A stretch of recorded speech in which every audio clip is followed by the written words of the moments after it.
Hello everyone, my name is Arya Ajay Kurcharkar and I am a legal intern at Lexi & Company and a student of 5th year BA LLB at GR Kare College of Law, Margao, Goa, under the Goa University. Today I am going to be talking on the topic of Lok Adalats, and the purpose of making this video is to spread awareness about the mechanism of Lok Adalats which are available to the Indians. So under the Legal Services Authority, there is mention of placement of Lok Adalats. So why are these Lok Adalats placed and what are the major reasons for their implementation that I'm going to be talking today. So the primary aim of a legal reform is to reduce the backlog of cases and the delay and to empower justice to the needy. The search for alternative mechanism for dispute resolution led to the establishment of Lok Adalats as a mechanism for promoting conciliation and binding resolution of dispute. So, as there were cases being pending in the major court, hence there was a need felt to balance this issue of case backlogs and delays, and the Lok Adalat was formed for promoting a conciliation and binding resolution of disputes. Though they were in existence before the enactment of the Legal Services Authorities Act, they are now acquired a statutory status. They are now getting a statutory status. Lok Adalat remains the major area of activity of the Legal Services Authorities Act. Section 21D of Legal Services Authority Act defines Lok Adalat to mean Lok Adalat organized under Chapter 6 of the Act.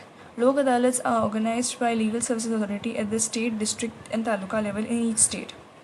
A case that is pending in court can be referred to a Lok Adalat by any one of the parties to the litigation. There is no court fees and any fee paid in the court is refunded provided the dispute is settled in the Lok Adalat. Cases in the Lok Adalat are settled through conciliation and compromise. In case of failure of the parties to arrive at a settlement, the case reverts back to the court from where it is referred to. So the basic mechanism on which this Lok Adalats work are compromise and conciliation, and in case of failure, then where the parties do not arrive at a settlement, the case is transferred back to the court. So a Lok Adalat is presided over by a sitting or retired judge and usually has a lawyer or a social worker as its member. Lok Adalats are generally held within the court premises. The decision of the Lok Adalat is binding on the parties and the order can be executed like any decree passed by the court. There is no right of appeal against the decision of the Lok Adalat. So here, since there is a settlement between both the parties, there is no right to appeal against the decision of the Lok Adalat. Lok Adalat has jurisdiction to try all matters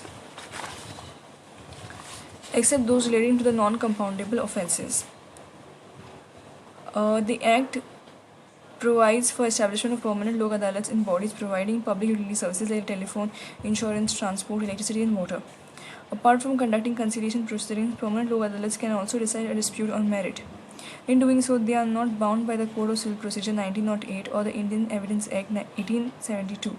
Instead, they are to be guided by the principles of natural justice, objectivity, equity and other principles of justice.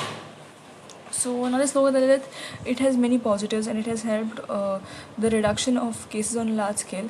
But there are many critiques and many criticisms which are followed for this Lok Adalats.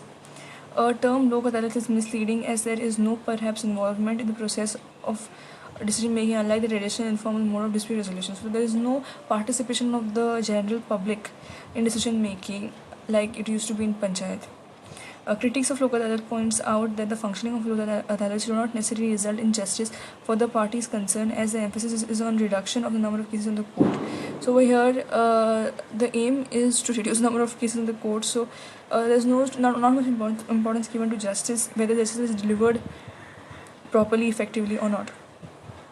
Hence, the approach taken by Lok Adalats often involves pressuring the parties to compromise. So usually the parties are pressured to compromise. The litigant to succumb, as the alternative will entail many years of waiting for justice to be delivered by the court. For example, from the litigant's perspective, getting a compensation of Rs 20,000 is preferred to waiting for a further 6 years to get the due compensation of a much higher amount. The finality of awards made by permanent Lok Adalat is criticized on the ground that these forums set up ostensibly for pre-litigation conciliation and settlement can also decide matters on the merit of the parties failing to arrive at a settlement. So the Lok Adalats have been very helpful in reducing the number of cases, but still, is it really going forward with the aim to provide justice to all the people, that is still a question put forth to us.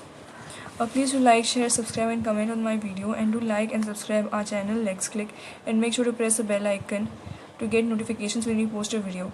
Also, please give me a feedback on this video and previous videos which you can see on this YouTube channel. Also, if you have any questions related to this video or any previous videos, please post it in the comments section below. I will reply as soon as possible. Lastly, this video doesn't solicit any type of promotion or advertisement as per the guidelines of the Bar Council of India. The sole purpose of making this video is for educational purposes only. Thank you.